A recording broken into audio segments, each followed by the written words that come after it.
L'archipel des Galapagos en Équateur est le milieu naturel de ces tortues géantes. Mais cela fait environ 50 ans qu'elles ne s'y reproduisent plus naturellement.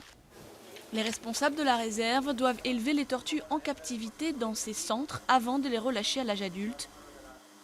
Sur certaines îles, les rats ont tellement infesté les lieux que les œufs ont du mal à survivre. Des rats introduits par des pirates il y a des siècles. C'est une espèce qui n'est pas d'ici, qui a été introduite par l'homme, directement ou indirectement. Elle entre en concurrence avec les autres espèces des îles. Aujourd'hui, les responsables de la réserve ont choisi d'empoisonner des rats. 12 tonnes de poison ont été déversées sur l'île Pinson en novembre pour décimer les rongeurs. Du poison qui aurait un impact limité sur l'environnement. Objectif, recréer l'écosystème originel des Galapagos.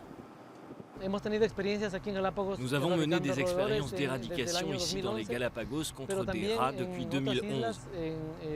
Mais nous avons également travaillé dans d'autres îles sur la population de chèvres, de lapins, de chats ou d'ânes.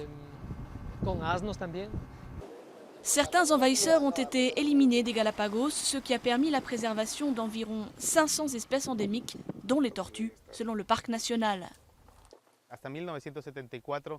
En 1974, sur l'île Hispaniola, par exemple, il ne restait que 12 tortues terrestres. Cette population était au bord de l'extinction. Les chèvres avaient dévasté toute la végétation et arraché le sol. Même les tortues ne pouvaient plus se reproduire.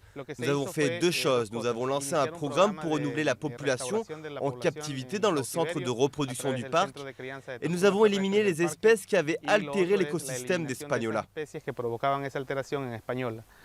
Les scientifiques seront dans 2 ans si l'opération a finalement porté ses fruits.